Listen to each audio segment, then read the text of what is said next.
Hello all. നമുക്ക് ICT in education ആ ഒരു ചാപ്റ്ററിൻ്റെ റിവിഷൻ പാർട്ടായിട്ടാണ് പറയാൻ ഉദ്ദേശിക്കുന്നത്. അപ്പം എല്ലാവർക്കും അറിയാവുന്ന ഭാഗങ്ങൾ, അതായത് ICT എന്താണ്, ICT എന്നുള്ള ഇൻഫർമേഷൻ ആൻഡ് കമ്മ്യൂണിക്കേഷൻ ടെക്നോളജി. അപ്പം ആ ഒരു ICTക്ക് എഡ്യൂക്കേഷനുള്ള ഇമ്പോർട്ടൻസ് എന്താണ്, അപ്പം അങ്ങനെയുള്ള കാര്യങ്ങളൊക്കെയാണ് അതിൻ്റെ ആ ഒരു ഇൻട്രൊഡക്ടറി പാർട്ടിൽ നമ്മൾ മെൻഷൻ ചെയ്ത് പോയിട്ടുണ്ടായിരുന്നത്. അപ്പം അറിയാലോ, അതായത് ഇപ്പം use and access of information എന്ന് പറഞ്ഞാൽ അപ്പം അതെപ്പോഴും എന്താണ്, ഒരു കംപ്ലീറ്റ് ഒരു സെൻസ് ഉണ്ടാകണമെങ്കിൽ അല്ലേ, അപ്പോൾ ഒരു പ്രോപ്പറായിട്ടുള്ളൊരു കമ്മ്യൂണിക്കേഷൻ എന്ന് പറയുന്ന ആ ഒരു പ്രോസസ്സ് നടന്നില്ല എങ്കിൽ അത് use and access of information remains incomplete. അപ്പം ആ ഒരു എന്താണ്, use and access of information പ്രോപ്പറായിട്ട് നടക്കുന്നതിന് വേണ്ടിയിട്ടാണ് ആ ഒരു കമ്മ്യൂണിക്കേഷൻ എന്ന് പറയുന്ന ആ ഒരു സംഗതി കൂടി വരുന്നത്. അപ്പം ആ കമ്മ്യൂണിക്കേഷൻ എന്ന് പറഞ്ഞാൽ ഇൻഫർമേഷൻ ആൻഡ് കമ്മ്യൂണിക്കേഷൻ ടെക്നോളജി. അപ്പം നമുക്ക് ആ ഒരു ടെക്നോളജിയും കൂടെ യൂസ് ചെയ്യുമ്പോഴാണ് ആ ഒരു കമ്മ്യൂണിക്കേഷൻ എന്ന് പറയുന്ന ഒരു പ്രോസസ്സ് കംപ്ലീറ്റ് ആകുന്നത്. അപ്പം ഈ ഇൻഫർമേഷൻ ആൻഡ് കമ്മ്യൂണിക്കേഷന് നമ്മുടെ എഡ്യൂക്കേഷനിലാണെങ്കിൽ വളരെയധികം ഇമ്പോർട്ടൻസ് ഉണ്ട് എന്നൊക്കെ നമ്മൾ പറയുകയുണ്ടായി. ഇപ്പം ICT എന്ന് പറയുമ്പം is that type of technology employed in the shape of tools, then equipments and support which helps in the collection, storage, retrieval, use, transmission, manipulation and dissemination of the information as accurately and efficiently as possible for the purpose of enriching the knowledge, developing communication, decision making and problem solving ability of the user. അപ്പം ഇത്തരത്തിൽ, അതായത് നമുക്കെന്താണ്, ഇപ്പം ഈ ICT ഉപയോഗിക്കുമ്പോൾ ICT എന്ന് പറയുമ്പം that is the employment of different types of tools വരുന്നുണ്ട്. അപ്പം അതുപോലെ എക്യുപ്മെൻറ്റ്സ് ഉണ്ട്, അതുപോലെ സപ്പോർട്ടൊക്കെ കൊടുക്കുന്നുണ്ട്. അപ്പം അതൊക്കെ എന്ന് പറഞ്ഞാൽ for the sake of collecting, storage, retrieval. ഇപ്പോൾ ഇങ്ങനെ നമുക്കെന്താണ്, ആവശ്യമുള്ള ഇൻഫർമേഷൻസിനെയൊക്കെ കളക്ട് ചെയ്യാനും അതിനെയൊക്കെ സ്റ്റോർ ചെയ്യാനും റിട്രീവ്, അപ്പോൾ എപ്പോഴൊക്കെയാണോ ആവശ്യം ആ ഒരു സമയത്തൊക്കെ അത് റിട്രീവ് ചെയ്ത് ഫർദർ യൂസ് നടത്തുന്നതിനും, പിന്നീട് എന്താണ്, അത് ട്രാൻസ്മിറ്റ് ചെയ്ത് കൊടുക്കാനും മാനിപ്പുലേറ്റ് ചെയ്യാനും ഒക്കെ എന്താണ്, ഇത്തരത്തിലുള്ള ടെക്നോളജീസ് നമുക്ക് യൂസ് ചെയ്യാനായിട്ട് പറ്റും. പിന്നെ നമ്മൾ പറയുണ്ടായി അനലോഗ് ആൻഡ് ഡിജിറ്റൽ മീഡിയ. അപ്പം അനലോഗ് മീഡിയ ഇപ്പം നേരത്തെ ഉള്ള കാലം ഒക്കെ തന്നെ എന്താണ്, ഈ ഒരു കമ്മ്യൂണിക്കേഷൻ പ്രോസസ്സൊക്കെ എഫക്റ്റീവായിട്ട് നടക്കുന്നുണ്ടായിരുന്നു. അപ്പം കുറച്ച് നാളിന് മുമ്പ് വരെ നമ്മൾ ഉപയോഗിച്ചിരുന്ന അത്തരത്തിലുള്ള ഡിവൈസസ് അത് നമുക്ക് അനലോഗ് മീഡിയ എന്നുള്ളൊരു കാറ്റഗറിയിൽ കൊടുക്കാൻ പറ്റുമെന്ന് പറയുണ്ടായി. പിന്നെ ഇപ്പോഴത്തെ ഈ ഒരു ലേറ്റസ്റ്റ് ആയിട്ടുള്ള സംഭവങ്ങൾ, ഇപ്പം ICT കൂടുതൽ ഇമ്പോർട്ടൻസ് വരുന്ന അത്തരത്തിലുള്ള മീഡിയയൊക്കെ ചേർത്തിട്ട് നമുക്ക് ഡിജിറ്റൽ മീഡിയ എന്നുള്ളൊരു ഹെഡിങ്ങിൽ കൊടുക്കാൻ പറ്റും. പിന്നെ വരുന്നത് എന്താണ്, ഇപ്പം ഡെഫിനിഷൻ ഓഫ് ICT ഒക്കെ പറഞ്ഞിട്ടുണ്ടായിരുന്നു. The united nations development programme, the UNDP-യുടെ ഒരു ഡെഫിനിഷൻ പറയുണ്ടായി.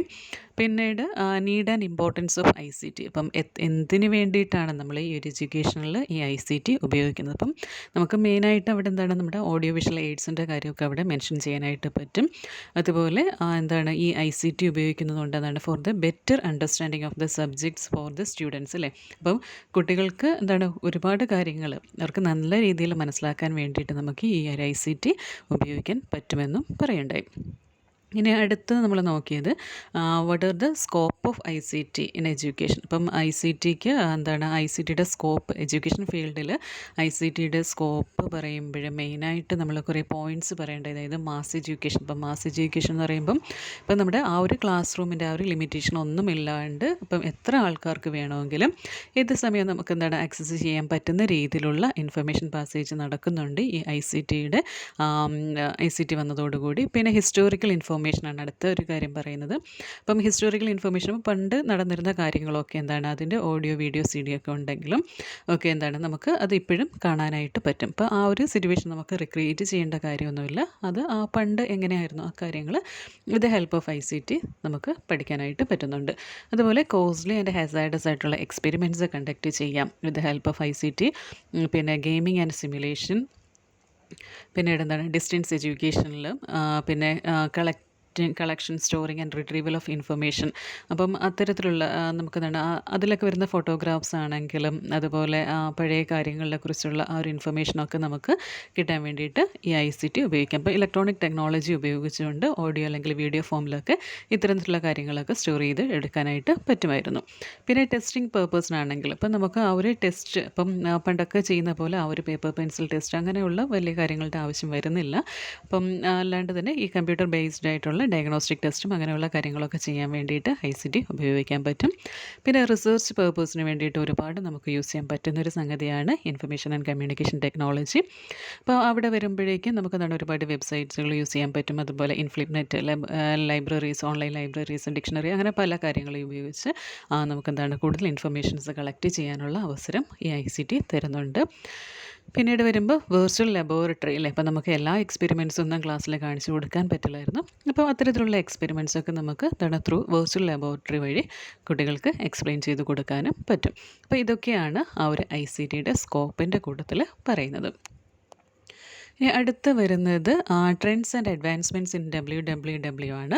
അപ്പോൾ ഈ വേൾഡ് വൈഡ് വെബ് ആ ഒരു കോൺസെപ്റ്റ് ഫസ്റ്റ് ഇൻട്രൊഡ്യൂസ് ചെയ്തത് ടിം ബേർണേഴ്സ്-ലീ ആണ്. അതായത് 1989 ഈ ഒരു കോൺസെപ്റ്റ് ഫസ്റ്റ് കൊണ്ടുവന്നത്.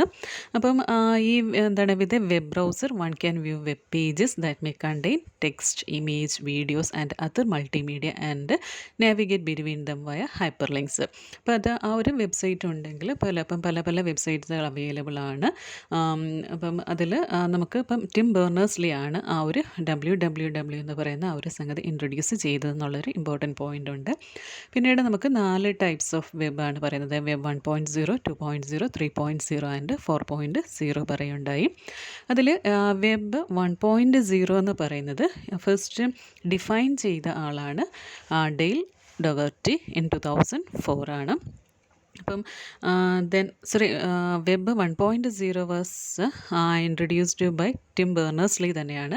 ഞാൻ ഇപ്പം പറഞ്ഞത് ഡെയിൽ ഡൊഗർട്ടി വന്നത് വെബ് 2.0 ആയിരുന്നു. ഓക്കെ, അപ്പം വെബ് 1.0യുടെ ആ ഒരു ടൈം എന്ന് പറഞ്ഞാൽ 1989 to 2005 ആണ് ആ ഒരു വെബ് 1.0യുടെ ആ ഒരു ടൈം എന്ന് പറയുന്നത്. അപ്പം ഈ ഒരു വെബ് 1.0 എന്ന് പറഞ്ഞാൽ റീഡ് ഓൺലി വെബായിരുന്നു. അതായത് യൂസറിന്, അതായത് കൺസ്യൂമേഴ്സിന് അതുമായിട്ട് ഇൻട്രാക്ട് ചെയ്യാനുള്ളൊരു അവസരമില്ല. അപ്പം അവർക്ക് അതിൽ കിട്ടുന്ന ആ ഒരു വെബിലുള്ള ഇൻഫർമേഷൻസ് ജസ്റ്റ് റീഡ് ചെയ്യുക എന്നുള്ളൊരു റോള് മാത്രമേ ഉണ്ടായിരുന്നുള്ളൂ. അല്ലാണ്ട് അതിലേക്ക് കയറി എന്തെങ്കിലും എഡിറ്റിംഗ് അങ്ങനെയുള്ള പേർപ്പസ് ഒന്നും അവിടെ നടക്കില്ലായിരുന്നു. ഇപ്പം ഈ വെബ് 1.0യെ നമുക്ക് first generation of world wide web എന്ന് അറിയപ്പെടുന്നു. It is an information space in which the items of interest referred to as a source are identified by global identifier. അതായത് ആ ഗ്ലോബൽ ഐഡൻറ്റിഫയറിനാണ് യൂണിഫോം റിസോഴ്സസ് ഐഡൻറ്റിഫയേഴ്സ് അല്ലെങ്കിൽ URIs എന്ന് പറയുന്നത്, uniform resource identifiers. Then ഈ first generation വെബായ web 1.0 എന്ന് പറഞ്ഞാൽ സ്റ്റാറ്റിക് പേജസ് ആയിരുന്നു ഉള്ളത്. കണ്ടൻറ് ഡെലിവറി പർപ്പസ് മാത്രമേ ഇതിനുണ്ടായിരുന്നുള്ളൂ. ഓക്കെ, അപ്പം അതിലുള്ള ഇൻഫർമേഷൻസ് നോക്കുന്ന ആൾക്ക് കിട്ടും. അത്രയും ആ ഒരു കണ്ടൻറ് ഡെലിവറി മാത്രമേ നടക്കുന്നുള്ളൂ. അപ്പോൾ അതൊരിക്കലും ഒരു ഡൈനാമിക് അല്ലായിരുന്നു, സ്റ്റാറ്റിക്കാണ്. അപ്പം അത് സ്റ്റാറ്റിക്കായിട്ട് നിൽക്കുന്ന കാര്യങ്ങളെ ഉള്ളായിരുന്നു. പിന്നീട് അതിൻ്റെ ക്യാരക്ടറിസ്റ്റിക്സിലേക്ക് വരുമ്പോൾ കോർ വെബ് പ്രോട്ടോകോൾസ്, അത് HTML, HTTP, പിന്നെ URI അതൊക്കെയായിരുന്നു ആ ഒരു വെബ് പ്രോട്ടോകോൾസ് വരുന്നത്. പിന്നീട് റീഡ് ഓൺലി കണ്ടൻറ്റ് മാത്രമാണ് ഇതിൽ വരുന്നത്. പിന്നെ online presence and make their information available to anyone at any time. അപ്പം അങ്ങനെയുള്ള ക്യാരക്ടറിസ്റ്റിക്സൊക്കെ ഉണ്ടായിരുന്നു. അതുപോലെ HTML hyper text markup language വെച്ചിട്ടായിരുന്നു ഒരു സ്റ്റാറ്റിക് വെബ് പേജസൊക്കെ ഉണ്ടാക്കിയിരിക്കുന്നത്. HTML ലാംഗ്വേജ് വെച്ചിട്ടായിരുന്നു ഉണ്ടാക്കിയിട്ടുള്ളത്. പിന്നെ അതിന് ലിമിറ്റേഷൻ പറയുമ്പോൾ വെബ് റീഡേഴ്സിന് മാത്രമേ അണ്ടർസ്റ്റാൻഡ് ആകുന്ന കാര്യങ്ങളേ ഉള്ളൂ. അതായത് മനുഷ്യന് മാത്രമേ പറ്റുള്ളൂ, അല്ലാണ്ട് മെഷീൻ റീഡബിൾ അല്ലായിരുന്നു. അപ്പം do not have machine compatible content. ഇപ്പം മെഷീൻ കോമ്പാറ്റബിൾ ആയിട്ടുള്ള കണ്ടൻ്റ് ഒന്നും അവിടെ വരുന്നില്ല, ഹ്യൂമൻസിന് മാത്രമേ അത് കിട്ടുന്നുള്ളൂ. അതുപോലെ web master is only responsible for updating. അപ്പം പറഞ്ഞു റീഡ് ഓൺലി ആണ്. അപ്പം അതുകൊണ്ട് തന്നെ അത് ഉപയോഗിക്കുന്നവർക്ക് അത് എഡിറ്റ് ചെയ്യാനുള്ള അനുവാദമൊന്നും ഇല്ലായിരുന്നു. അപ്പോൾ അതുകൊണ്ട് ആ വെബ് മാസ്റ്ററിനെ മാത്രമാണ് അതിൻ്റെ സോൾ റെസ്പോൺസിബിലിറ്റി. എന്തിനാണെന്ന് വെച്ചാൽ ഫോർ അപ്ഡേറ്റിംഗ്, അതിലുള്ള കണ്ടൻറ്റ് അപ്ഡേറ്റ് ചെയ്യാനുള്ള റെസ്പോൺസിബിലിറ്റി ആ വെബ് മാസ്റ്ററിന് മാത്രമേ ഉള്ളൂ. അതുപോലെ ഇപ്പം നേരത്തെ പറഞ്ഞിരുന്നത് ഒരു സ്റ്റാറ്റിക് ആയിരുന്നു. അപ്പം ആ ഒരു ഡൈനാമിക് റെപ്രസെൻറ്റേഷൻ ഇല്ലാത്തത് കൊണ്ട്, അതായത് ലാക്ക് ഓഫ് ഡൈനാമിക് റെപ്രസെൻറ്റേഷൻ തന്നെയായിരുന്നു ഇതിൻ്റെ അടുത്തൊരു ലിമിറ്റേഷൻ എന്ന് പറയുന്നത്. ഇനി അടുത്ത ആ ഒരു വെബ് 2.0 എന്ന് പറയുന്ന അതിലേക്ക് പോകുമ്പോൾ it was defined by Dale Dougherty in 2004. അപ്പം ഈ 2004 ഡെയിൽ ഡൊഗർട്ടി അതിനെ ഡിഫൈൻ ചെയ്തത് എങ്ങനെയാണെന്ന് വെച്ചാൽ as A read write web. അപ്പം ഈ വെബ് 2.0യെ റീഡ് റൈറ്റ് വെബ് എന്ന് ഡിഫൈൻ ചെയ്ത ആളാണ് ഡെയിൽ ഡൊഗർട്ടി ഇൻ 2004. അപ്പം ഇവിടെ എന്ന് പറഞ്ഞാൽ ടിം ഓറീലി ആണ് ഈ വെബ് 2.0 എന്ന് പറയുന്ന ആ ഒരു കോൺസെപ്റ്റ് ഇൻട്രൊഡ്യൂസ് ചെയ്തത്. അപ്പം ടിം ബേർണേഴ്സ്ലി ആണ് വെബും വേൾഡ് വൈഡ് വെബും അതുപോലെ വെബ് 1.0 ഒക്കെ ഇൻട്രൊഡ്യൂസ് ചെയ്തത്. ടിം ഓറീലി ആണ് ഈ വെബ് 2.0 ഇൻട്രൊഡ്യൂസ് ചെയ്തത്. പിന്നെ ഡെൽ ഡൊവേർട്ടി ആണ് അതൊരു റീഡ് റൈറ്റ് വെബാണ് 2.0 എന്ന് പറഞ്ഞത്. അപ്പം വെബ് 1.0 എന്ന് പറഞ്ഞാൽ എന്താണ് റീഡ് ഓൺലി ആയിരുന്നു. വെബ് 2.0 വന്നപ്പോഴേക്കും അത് റീഡ് റൈറ്റ് വെബായി മാറി. പിന്നീട് ആ ഒരു ഇതിൽ പറയുമ്പോഴും ഇതൊരിവിടെ ആണെങ്കിൽ എന്താണ് participatory collaborative and distributed practices which enable formal and informal spheres of daily activities on going on web. അപ്പം മറ്റ് ആ ഒരു വെബ് 1.0 എന്ന് പറയുമ്പോൾ റീഡ് ഓൺലി ആയിരുന്നു. അവിടെ എന്താണ് ആ ഒരു യൂസറിന് എന്താണ് വേറെ റോളൊന്നുമില്ല, ജസ്റ്റ് റീഡ് ചെയ്യുക അങ്ങനെയുള്ള കാര്യങ്ങളുണ്ടായിരുന്നുള്ളൂ. പക്ഷേ ഈ വെബ് 2.0 എന്ന് പറയുമ്പോൾ അതിന് കുറച്ച് പ്രോപ്പർട്ടീസ് കൂടുതലായിട്ടുണ്ട്. അതായത് പാർട്ടിസിപ്പേറ്ററി ആണ്, കൊളാബറേറ്റീവ് ആണ്, അതുപോലെ ഡിസ്ട്രിബ്യൂട്ടഡ് പ്രാക്ടീസസ് ഒക്കെ പറ്റുന്ന ഒരു പ്ലാറ്റ്ഫോമായിരുന്നു വെബ് 2.0 എന്ന് പറയുന്നത്. അതുപോലെ ഇതൊരു ബൈ ഡയറക്ഷണൽ വെബാണ്. അതായത് വെബ് ട്രാൻസാക്ഷൻ, അതായത് ആ മെഷീന് എന്താണ് ആ വെബും അത് ഉപയോഗിക്കുന്ന ആളും തമ്മിലുള്ള ഒരു എഫക്റ്റീവ് ട്രാൻസാക്ഷനൊക്കെ നടക്കുന്നുണ്ടായിരുന്നു. Then web 2.0 is not only a new version of web 1.0 but it also implies to flexible web design, creative reuse, updates, collaborative content creation ഒക്കെ ഈ ഒരു വെബ് 2.0 പോസിബിളായിരുന്നു. പിന്നെ അതിൻ്റെ ക്യാരക്ടറിസ്റ്റിക്സ് പറയുമ്പോഴും എന്താണ് ഇത് റീഡ് റൈറ്റ് ആണെന്ന് പറഞ്ഞു. പിന്നെ ഇതിന് പല ഡെഫിനിഷൻസ്, അതായത് technology centric definition, business centric definition, പിന്നീട് എന്താണ് യൂസർ സെൻട്രിക് ഡെഫിനേഷൻ, അങ്ങനെയുള്ള കാര്യങ്ങളൊക്കെ ആ വെബ് 2.0 പറയുന്നുണ്ടായിരുന്നു. പിന്നെ അതിൻ്റെ ലിമിറ്റേഷനായിട്ട് പറയുന്നത് എന്താണ് constant iteration cycle of change and updates to services. അപ്പം അത് എന്താണ് എപ്പോഴെപ്പോഴും ഇങ്ങനെ വന്നുകൊണ്ടിരിക്കുന്ന ചേഞ്ച് ആൻഡ് അപ്ഡേഷനൊക്കെ എപ്പോഴും ചെയ്തുകൊണ്ടിരിക്കേണ്ട ഒരു അവസ്ഥയുണ്ട്. അതുപോലെ ethical issues concerning build and usage of web 2.0 വരുന്നുണ്ടായിരുന്നു. അതുപോലെ interconnectivity and knowledge sharing between platforms across community boundaries are still limited. അപ്പോൾ ആ ഒരു നോളജ് ഷെയറിങ്ങിനുള്ള ആ ഒരു അവസരമൊക്കെ കുറച്ച് ലിമിറ്റഡ് ആണ്. അതൊക്കെ അതിൻ്റെ ലിമിറ്റേഷൻസിൻ്റെ കൂട്ടത്തിൽ വരുന്നതായിരുന്നു. പിന്നീട് അവർ വെബ് 3.0 എത്തുമ്പോഴേക്കും it's one of the modern and evolutionary topics associated with. അപ്പം ഈ ഒരു വെബ് 2.0 കഴിഞ്ഞിട്ടാണല്ലോ വെബ് 3.0. അപ്പോൾ ആ ഒരു അത്രയും ഒരു റെവല്യൂഷണറി ആയിട്ടുള്ള ഒരു കാര്യങ്ങളൊക്കെ ഇൻക്ലൂഡ് ചെയ്തിട്ടാണ് വെബ് 3.0 വന്നത്. അപ്പം ഈ ഫസ്റ്റ്, അതായത് വെബ് 3.0 എന്ന് പറയുന്നത് ഫസ്റ്റ് കോയിൻ ചെയ്തത് ജോൺ മാർക്കോഫ് ആണ്. ഓക്കെ, അപ്പം വെബ് 3.0 എന്ന് പറഞ്ഞാൽ തേർഡ് ജനറേഷൻ ഓഫ് വെബ്, അത് 2006 വരുന്നത്. ജോൺ മാർക്കോഫ് ആണ് ഈ വെബ് 3.0 ഇൻട്രൊഡ്യൂസ് ചെയ്ത ആൾ. അപ്പോൾ ഈ ഒരു വെബ് 3.0 നമുക്ക് എന്താണ് എക്സിക്യൂട്ടബിൾ വെബ് എന്നും അറിയപ്പെടുന്നുണ്ട്. ബേസിക് ഐഡിയ ഓഫ് വെബ് 3.0 എന്ന് പറഞ്ഞാൽ to define structure data and link them in order to more effective discovery, automation, integration and reuse across various applications. അപ്പം ഇതിനൊക്കെ വേണ്ടിയിട്ട് നമുക്ക് എന്താണ് ആ ഒരു വെബ് 3.0 നമുക്ക് ഉപയോഗിക്കാനായിട്ട് പറ്റും. അപ്പം effective discovery, automation, integration and reuse across various applications. It also to improve data management, support accessibility of mobile internet, stimulate creativity, innovation. അപ്പോൾ അതൊക്കെ ഇതിൻ്റെ എന്താണ് പല പല ആസ്പെക്ട്സുകളാണ്. ദെൻ ഈ ഒരു വെബ് 3.0 സെമാൻറ്റിക് വെബ് എന്നും പറയുന്നുണ്ടായിരുന്നു. അപ്പം എക്സിക്യൂട്ടബിൾ വെബ് എന്നറിയപ്പെടുന്നുണ്ട്, അതുപോലെ സെമാൻറ്റിക് വെബ് എന്നറിയപ്പെടുന്നുണ്ട്. അപ്പോൾ ഈ സെമാൻറ്റിക് വെബ് എന്ന് പറയുന്നത് was the thought by Tim Berners Lee ആണ്. ഈ ഒരു സെമാൻറ്റിക് വെബ് എന്ന് പറയുന്ന ആ ഒരു തോട്ട് കൊണ്ടുവന്നതും ടിം ബേർണേഴ്സ്ലി ആയിരുന്നു. പിന്നെ അദ്ദേഹത്തിൻ്റെ തോട്ടാണ് ആ ഒരു സെമാൻറ്റിക് വെബ് എന്നുള്ള ആ ഒരു ഐഡിയ. ദെൻ വെബ് 3.0 എന്ന് പറഞ്ഞാൽ the concept of web or web page disappears where data is not owned but instead shared. അപ്പം ഇവിടെ എന്ന് പറയുമ്പോഴേക്കും എന്താണ് services show different views for the same web or the same data. ഇതൊക്കെയാണ് അതിൻ്റെ characteristics ആയിട്ട് പറയുന്നത്. പിന്നീട് ഇവിടെ എന്താണ് HTML ഡോക്യുമെൻ്റ് ആയിട്ടും ഒക്കെ ഇതിവിടെ ഒരു ഡൈനാമിക് വെബാണ്. നേരത്തെ ആദ്യത്തെ പറഞ്ഞ പോലെ സ്റ്റാറ്റിക് അല്ല, ഇതൊരു ഡൈനാമിക് വെബാണ്. അപ്പം വെബ് 1.0 ആയിരുന്നു സ്റ്റാറ്റിക് ആയിട്ടുള്ളത്. വെബ് 3.0 എന്നൊക്കെ പറയുമ്പോഴേക്കും ഇത് ഡൈനാമിക് ആ ഒരു കണ്ടീഷനിലേക്ക് എത്തുന്നുണ്ടായിരുന്നു. പിന്നീട് പറയുന്നത് ഇപ്പം സെമാൻറ്റിക് വെബാണെന്ന് പറയുണ്ടായി. ഓക്കെ, ദെൻ ഇതിൻ്റെ ക്യാരക്ടറിസ്റ്റിക്സ് പറയുമ്പോഴേക്കും എന്താണ് system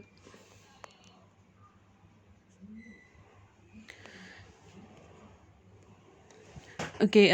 software as A service, അതായത് സാസ് ബിസിനസ് മോഡൽ പറയുന്നുണ്ട്. Open source software platform, web personalisation, resource polling, intelligent web. അപ്പം ഇതൊരു ഇൻ്റലിജൻറ്റ് വെബുമായിരുന്നു. എന്താണ് വെബ് 3.0 എന്ന് പറയുന്നത്.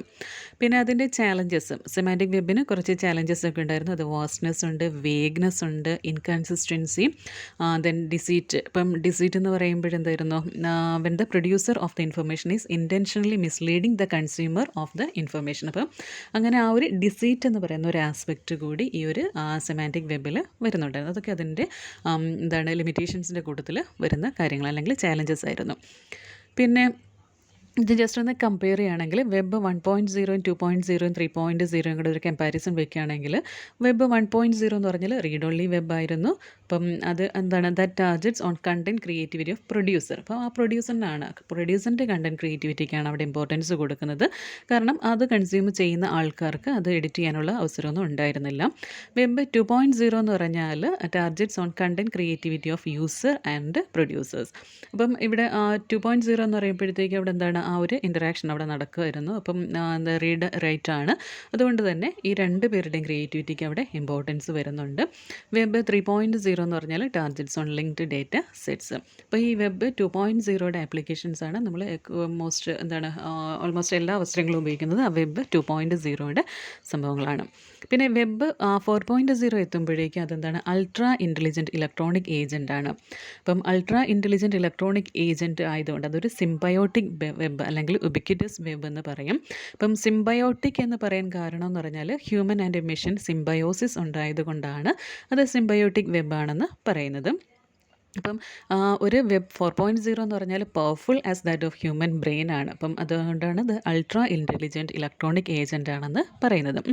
Progress in the development of telecommunication, advancements on nano technology. അപ്പോൾ അതൊക്കെയെന്ന് പറഞ്ഞാൽ ഇപ്പം അത്തരത്തിലുള്ള അഡ്വാൻസ്മെൻറ്റ്സ് ഒക്കെ എന്താണ്, അതൊക്കെ ഈ വെബ് 4.0 കൂടെ യൂസ് ചെയ്തിട്ടുള്ള കാര്യങ്ങളാണ് വരുന്നത്.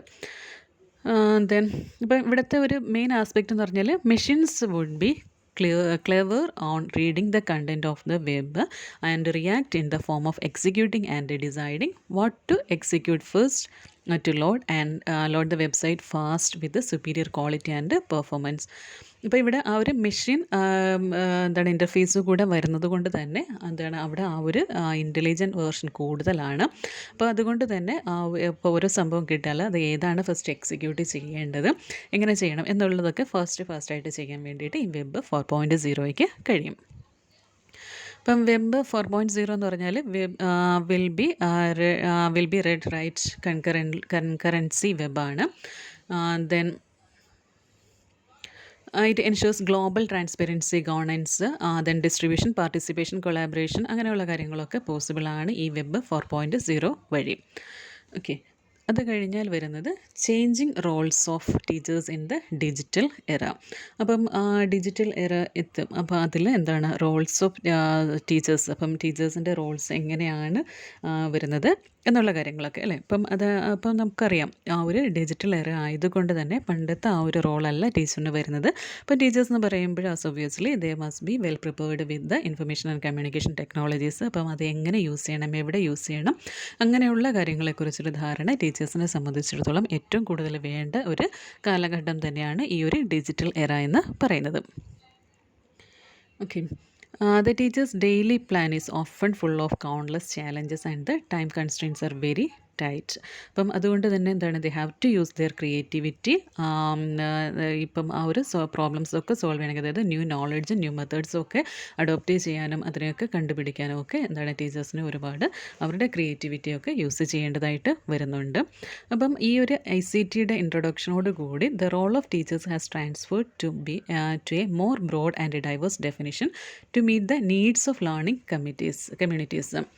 ഇപ്പം നമ്മുടെ ആ ഒരു കൺവെൻഷണൽ ക്ലാസ് റൂംസ് എന്ന് പറഞ്ഞാൽ continue to transform into digital ones അല്ലേ. നമ്മുടെ ആ ഒരു കൺവെൻഷണൽ ക്ലാസ് റൂംസൊക്കെ ഇപ്പോൾ എന്താണ് ആ ഒരു ഡിജിറ്റൽ ക്ലാസ് റൂംസ് എന്നുള്ള ആ ഒരു രീതിയിലേക്ക് മാറപ്പെടുകയാണ്. അപ്പം so it is inevitable for the teacher to deliver instruction through multifaceted modes of learning. അപ്പോൾ ആ ഒരു എന്താണ് നമ്മുടെ ആ ഒരു ട്രഡീഷണൽ സെറ്റപ്പിൽ നിന്നും ഇപ്പോഴെല്ലാം എന്താണ് ആ ഒരു ഡിജിറ്റൽ എന്നുള്ള ആ ഒരു കോൺസെപ്റ്റിലേക്ക് മാറുന്നത് കൊണ്ട് തന്നെ നമുക്ക് എന്താണ് ടീച്ചേഴ്സ് എന്ന് പറയുമ്പോൾ they have to deliver instructions through multifaceted modes of learning. അപ്പം നേരത്തെ എപ്പോഴും നമ്മൾ ആ ഒരു ലെക്ചർ മെത്തേഡ് മാത്രം അഡോപ്റ്റ് ചെയ്തുകൊണ്ടിരുന്ന ആ ഒരു കാലഘട്ടത്തിൽ നിന്നും മാറി we have to adopt multifaceted modes of learning. അപ്പം പല രീതിയിലും വേണം നമുക്ക് ഇപ്പോഴും നമ്മുടെ ആ ഒരു ടീച്ചിങ് ലേണിംഗ് പ്രോസസ്സിനെ മുന്നോട്ട് കൊണ്ടുപോകാൻ. അപ്പം അതിൽ content and knowledge management is a key knack for teacher to survive in digital environment. അപ്പോൾ നമുക്ക് കണ്ടൻറ് നോളജ് മാത്രം പോരാ, മറിച്ച് ആ ഒരു നോളജ് മാനേജ്മെൻറ്റ്, അപ്പം അത് എങ്ങനെ യൂസ് ചെയ്യണം എന്നുള്ള ആ ഒരു അറിവും അത്യാവശ്യമാണ്. അപ്പോൾ ഈ ഒരു ഡിജിറ്റൽ സ്ട്രക്ചറിലൂടെ നമുക്ക് എങ്ങനെ ടീച്ചിങ് ലേണിംഗ് മെറ്റീരിയൽസ് ഇമ്പാർട്ട് ചെയ്യാം എന്നുള്ളതിനെക്കുറിച്ചുള്ള നോളജും ടീച്ചേഴ്സിനെ സംബന്ധിച്ചിടത്തോളം ഈ ഡിജിറ്റൽ എറയിൽ അത്യന്താപേക്ഷിതമായ ഒരു കാലഘട്ടമാണ്.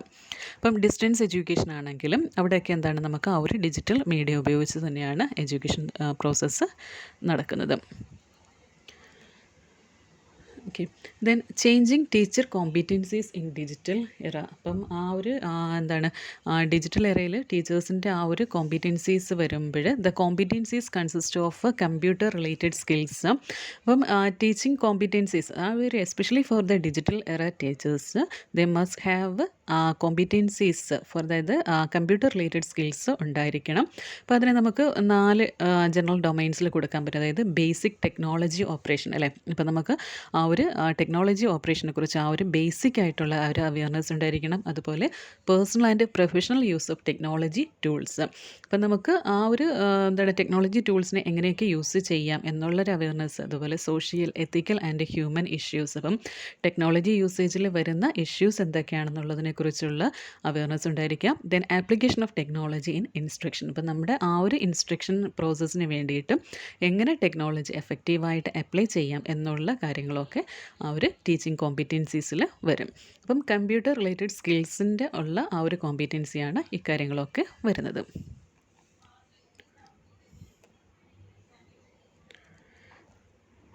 ദെൻ ഇപ്പം ടെക്നോളജി കോമ്പീറ്റൻസീസ് വരുന്നുണ്ട്. അപ്പം ടെക്നോളജി കോമ്പീറ്റൻസീസ് എന്ന് പറയുമ്പോൾ teacher of this digital era should possess and can be organised into 5 aspects. അപ്പം നമുക്ക് എന്താണ് ഈ ഒരു ടെക്നോളജിയിൽ എന്തൊക്കെ കോമ്പീറ്റൻസീസ് ഉണ്ടായിരിക്കണം അതിനെ നമുക്ക് 5 ആയിട്ട് കാറ്റഗറൈസ് ചെയ്യാമെന്നാണ് പറയുന്നത്.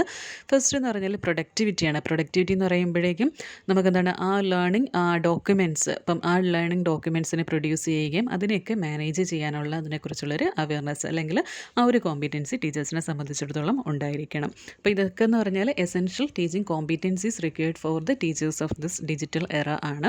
അപ്പോൾ പ്രൊഡക്ടിവിറ്റി അതൊരു കോമ്പീറ്റൻസിയാണ്. റിസർച്ച്, ഇപ്പോൾ റിസർച്ച് എന്ന് പറയുമ്പോൾ ഈ ഓൺലൈൻ സ്ട്രാറ്റജീസ്, അതുപോലെ യൂസ്ഫുൾ ആൻഡ് സേഫ് ആയിട്ടുള്ള online resources in the class റൂമൊക്കെ എങ്ങനെ ഉപയോഗിക്കാം എന്നുള്ളതിനെക്കുറിച്ചുള്ള ആ ഒരു knowledge.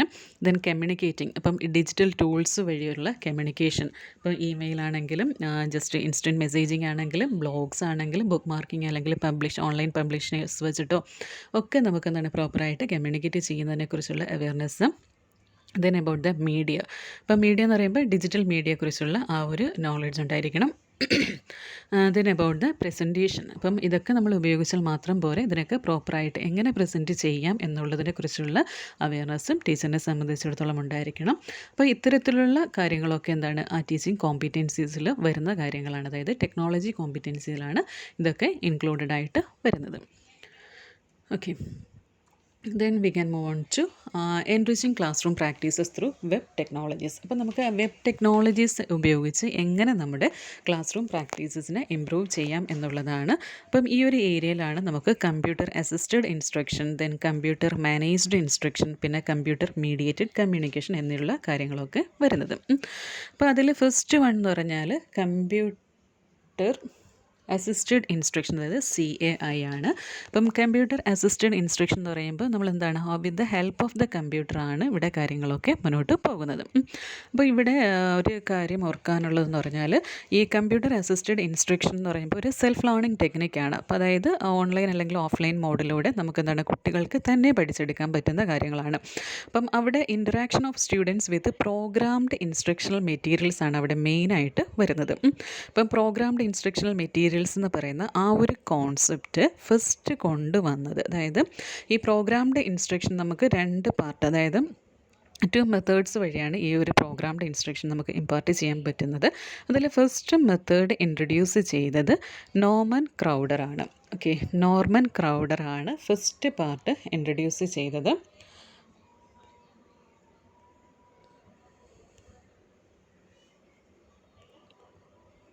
Okay, the second part എന്ന് പറഞ്ഞാൽ ദറ്റ് വാസ് ബൈ BF സ്കിന്നറാണ്. അപ്പം അതൊരു ഷോർട്ട് ക്വസ്റ്റ്യൻ ആയിട്ട് വേണമെങ്കിൽ ചോദിക്കാൻ പറ്റുന്നൊരു കാര്യമാണ്. നോർമൻ ക്രൗഡറാണ് പ്രോഗ്രാംഡ് ഇൻസ്ട്രക്ഷൻ്റെ അവർ ഫസ്റ്റ് മെത്തേഡ് കൊണ്ടുവന്നത്.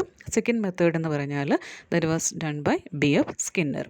അപ്പം ഈ കമ്പ്യൂട്ടർ അസിസ്റ്റഡ് ഇൻസ്ട്രക്ഷനിൽ പ്രോഗ്രാംഡ് ഇൻസ്ട്രക്ഷണൽ മെറ്റീരിയൽസ് വെച്ചിട്ടാണ് അവിടുത്തെ ആ ഒരു student interaction with the computer നടക്കുന്നത്.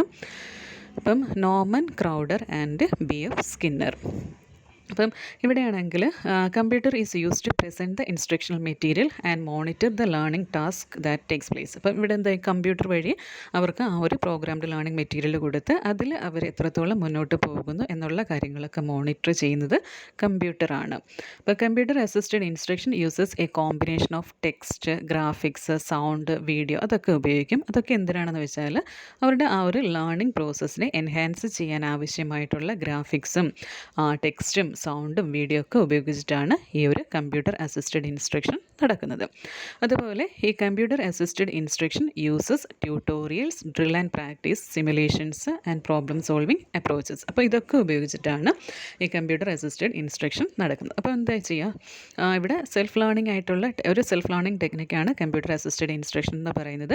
ഓൺലൈൻ അല്ലെങ്കിൽ ഓഫ്ലൈൻ മോഡിലൂടെ ഇൻസ്ട്രക്ഷൻ നടക്കുന്നുണ്ട്. അപ്പം പ്രോഗ്രാംഡ് ഇൻസ്ട്രക്ഷൻ വഴിയാണ് ഈ കമ്പ്യൂട്ടർ അസിസ്റ്റഡ് ഇൻസ്ട്രക്ഷൻ നടക്കുന്നത്. അപ്പം അതിൽ എന്താണ്, കുട്ടികൾക്ക് ആ ഒരു കമ്പ്യൂട്ടറായിട്ട് ഇൻട്രാക്ട് ചെയ്യുമ്പം അവരുടെ ആ ഒരു ലേണിംഗ് പ്രോസസ്സിനെ കൂടുതൽ എൻഹാൻസ് ചെയ്യാൻ വേണ്ടിയിട്ട് ടെക്സ്റ്റായിട്ടോ ഗ്രാഫിക്കായിട്ടോ അല്ലെങ്കിൽ സൗണ്ടോ അല്ലെങ്കിൽ വീഡിയോ ഒക്കെ ആയിട്ടുള്ള മെറ്റീരിയൽസൊക്കെ കമ്പ്യൂട്ടർ പ്രൊവൈഡ് ചെയ്യും. അതുപോലെ ഈ ഒരു കമ്പ്യൂട്ടർ അസിസ്റ്റഡ് ഇൻസ്ട്രക്ഷനിൽ ട്യൂട്ടോറിയൽസും drill and practice, simulation, problem solving അങ്ങനെയുള്ള അപ്രോച്ചസൊക്കെ ഉപയോഗിക്കാറുണ്ട്. പിന്നെ ടിപ്പിക്കൽ കമ്പ്യൂട്ടർ അസിസ്റ്റഡ് ഇൻസ്ട്രക്ഷൻ ആണെങ്കിൽ ടെക്സ്റ്റ് അല്ലെങ്കിൽ മൾട്ടിമീഡിയ കണ്ടൻറ്റ് പ്രൊവൈഡ് ചെയ്യും. പിന്നെ മൾട്ടിപ്പിൾ ചോയ്സ് ക്വസ്റ്റ്യൻസ്, കാരണം അവിടെ ഒരു അസസ്മെൻറ്റ് പാർട്ട് വരുന്നുണ്ട്. അപ്പം പിന്നെ പ്രോബ്ലംസ് വരുന്നുണ്ട്, ഇമ്മീഡിയറ്റ് ഫീഡ്ബാക്ക് അല്ലേ. ഇപ്പോൾ നമുക്ക് എന്തെങ്കിലും ഒരു മിസ്റ്റേക്ക് പറ്റുകയാണെങ്കിൽ അപ്പോൾ തന്നെ അത് ആ ഒരു ഫീഡ്ബാക്ക് സിസ്റ്റം പ്രൊവൈഡ് ചെയ്യും. പിന്നെ നോട്ട്സ് ഓൺ ഇൻകറക്റ്റ് റെസ്പോൺസസ്, ഇപ്പം എന്തെങ്കിലുമൊക്കെ നമ്മൾ ഇൻകറക്റ്റ് ആണെങ്കിൽ അവിടെ ആ ഒരു കാര്യങ്ങളൊക്കെ എന്താണ് അവിടെ ആ ഒരു സംഭവം എന്നുള്ളത് കാര്യങ്ങളൊക്കെ നമുക്ക് അറിയാൻ പറ്റും. പിന്നെ സ്റ്റുഡൻറ്റ് പെർഫോമൻസ് ഒക്കെ സമറൈസ് ചെയ്യുന്നുണ്ട്. പിന്നെ പ്രാക്ടീസിന് വേണ്ടിയിട്ടുള്ള എക്സർസൈസസ് പ്രൊവൈഡ് ചെയ്യും. അതുപോലെ വർക്ക് ഷീറ്റ്സും ടെസ്റ്റും ഒക്കെ പ്രൊവൈഡ് ചെയ്യാറുണ്ട് ഈ കമ്പ്യൂട്ടർ അസിസ്റ്റഡ് ഇൻസ്ട്രക്ഷനിൽ. പിന്നീട് വരുന്നത് types of computer assisted instruction എന്ന് പറഞ്ഞാൽ ഡ്രിൽ ആൻഡ് പ്രാക്ടീസ് വരുന്നുണ്ട്.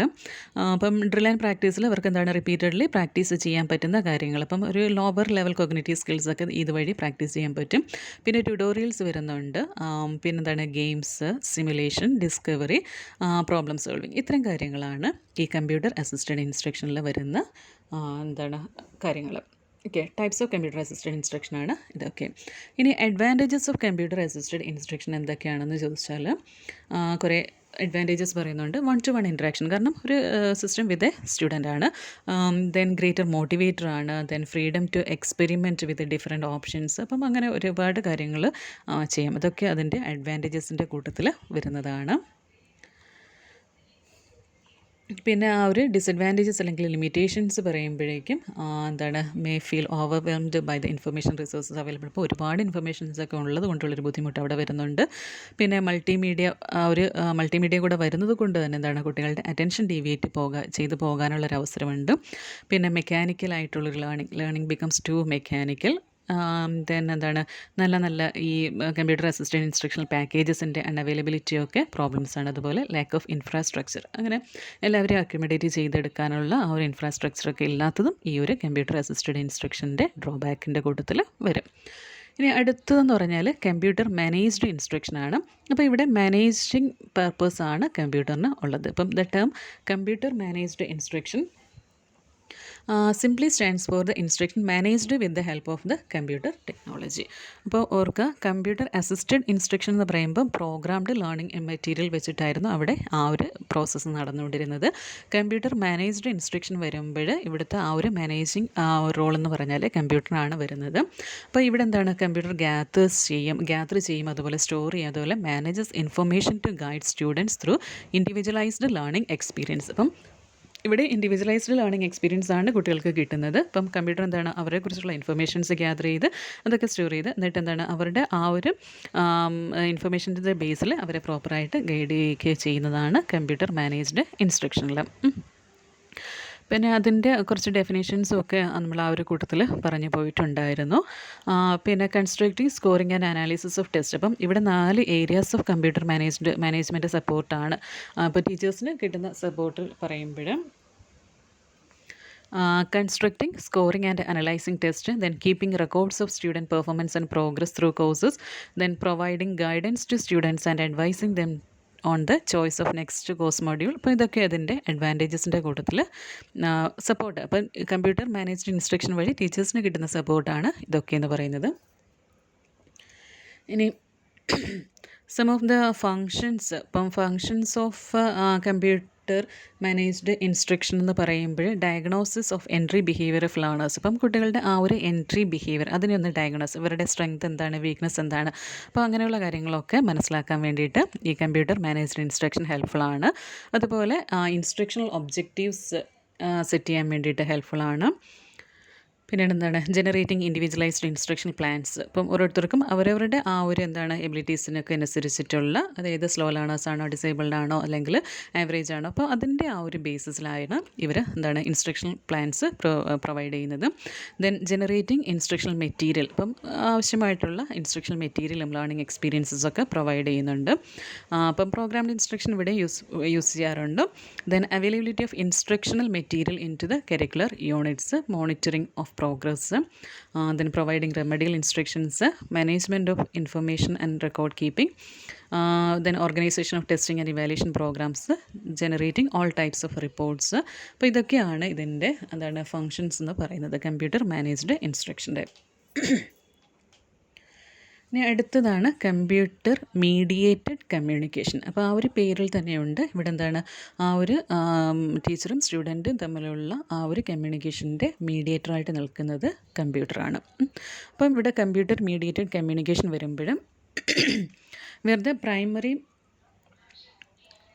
Form of interaction is between students and ഇൻസ്ട്രക്ടേഴ്സും. അപ്പം സ്റ്റുഡൻസും എന്താണ് ഇൻസ്ട്രക്ടേഴ്സും തമ്മിലുള്ള ആ ഒരു ഇൻട്രാക്ഷനിൽ മീഡിയേറ്ററായിട്ട് നിൽക്കുന്നത് കമ്പ്യൂട്ടറാണ്.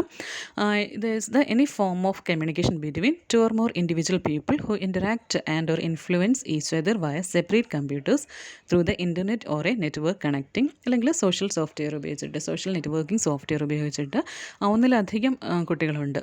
ഓക്കെ, അപ്പം അവരും ആ ഒരു ടീച്ചറും തമ്മിലുള്ളൊരു ഇൻട്രാക്ഷൻ പോസിബിളാക്കി നടത്തുന്നത് കമ്പ്യൂട്ടർ മീഡിയേറ്റഡ് കമ്മ്യൂണിക്കേഷൻ വഴിയാണ്. അതുപോലെ ഈ കമ്പ്യൂട്ടർ മീഡിയേറ്റഡ് കമ്മ്യൂണിക്കേഷൻ ആകുമ്പോൾ ഡിസ്റ്റൻസ് ലേണിങ്ങിലൊക്കെ അതിന് ഇമ്പോർട്ടൻറ്റ് റോളാണ് ഉള്ളത്. ദെൻ ഇതൊരു ബ്ലെൻഡഡ് അല്ലെങ്കിൽ ഹൈബ്രിഡ് ഡിസൈനാണ്. കാരണം നമുക്ക് എന്താണ് പല ടൂൾസ് ഇവിടെ ഉപയോഗിക്കാനായിട്ട് പറ്റുന്നുണ്ട്.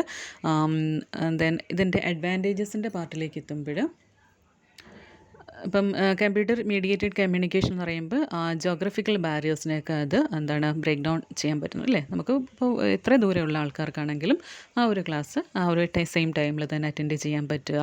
അതുപോലെ എന്താണ് കുട്ടികൾക്കാണെങ്കിലും ആൾക്കാർക്കാണെങ്കിലും എന്താണ് അവരുടെ നോളജൊക്കെ എക്സ്ചേഞ്ച് ചെയ്യാനും സ്റ്റോർ ചെയ്യാനും എഡിറ്റ് ചെയ്യാനും ബ്രോഡ്കാസ്റ്റ് ചെയ്യാനും അങ്ങനെയുള്ള എല്ലാ പോസിബിലിറ്റീസും ഇവിടെ നടക്കുന്നുണ്ട്.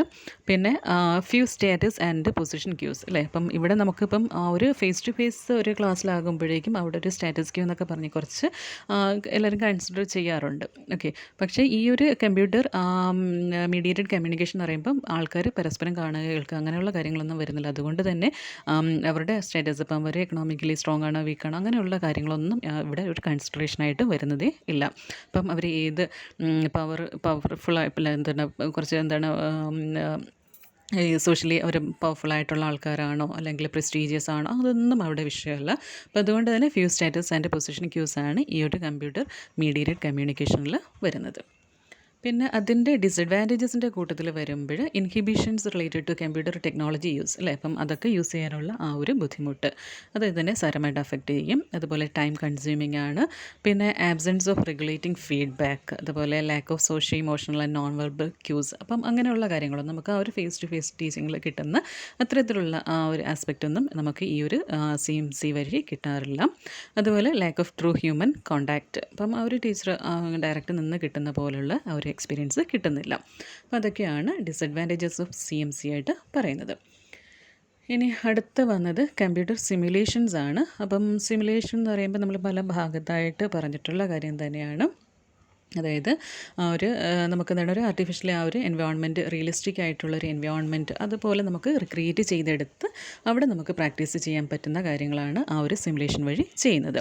അപ്പം നമുക്ക് ഈ ഒരു സിമുലേഷൻ എന്ന് പറഞ്ഞാൽ സ്റ്റാറ്റിസ്റ്റിക്കൽ എവിഡൻസിൻ്റെ ബേസിൽ നടക്കുന്ന കാര്യങ്ങളാണെന്ന് പറയാം. അതുപോലെ നമുക്കെന്താണ് ഒരു കാര്യം നമ്മൾ റിക്രിയേറ്റ് ചെയ്തെടുക്കണം, അതായത് artificial representation of real conditions ആണ് ഈ ഒരു സിമുലേഷനിൽ വരുന്നത്. ഓക്കെ, പിന്നീട് ഈ ഒരു സിമുലേഷൻ തന്നെ നമുക്ക് പല രീതിയിൽ ചെയ്യാൻ പറ്റും. അതായത് computer based instructional simulation is among the most powerful educational delivery method because computer based instructional simulations provide situated authentic form of practice feedback about performances then depictions of how a device or a system works and motivation for learning while avoiding physical danger and constraints.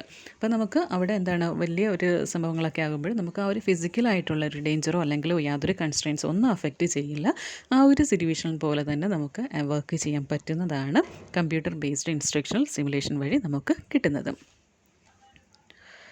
Okay, ഇനി ഈ computer based സിമുലേഷൻസിനെ നമുക്ക് ഡിഫറെൻ്റായിട്ട് classify ചെയ്യാൻ പറ്റും. അതായത്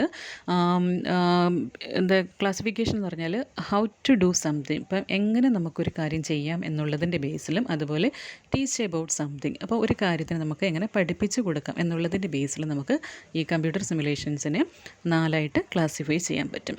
അതായത് ഇപ്പം how to do something, ഇപ്പം എങ്ങനെ ആ ഒരു ഹൗ ടു ഡു സംതിങ് എന്നുള്ളതിൻ്റെ ബേസിൽ നമുക്ക് procedural simulations and situational simulations എന്ന് 2ആയിട്ട് ക്ലാസിഫൈ ചെയ്യാം. ഇപ്പം പ്രൊസീജിയറൽ സിമുലേഷൻ എന്ന് പറഞ്ഞാൽ ഇപ്പം അത് ആ ഒരു പേരിൽ ഉള്ളതുപോലെ തന്നെ എന്തെങ്കിലും ഒരു പെർട്ടിക്കുലർ പ്രൊസീജിയർ എന്താണ് അതിൻ്റെ ആ ഒരു ബേസിസിലാണ് ആ ഒരു സിമുലേഷൻ വരുന്നത്. ഇപ്പം പ്രൊസീജിയറൽ സിമുലേഷനിൽ the student is presented with a problem to solve and must follow a set of procedures to determine the solution. ഇപ്പം നമുക്ക് ഒരു കറക്റ്റ് സ്റ്റെപ്സ് ഉണ്ട് അല്ലെങ്കിൽ പ്രൊസീജിയർ ഉണ്ട്, ആ പ്രൊസീജിയറിലൂടെ പോയാൽ മാത്രമേ നമുക്ക് ആ ഒരു കാര്യം സോൾവ് ചെയ്യാൻ പറ്റുള്ളൂ. Procedural simulations teach a sequence of events that amount to a procedure.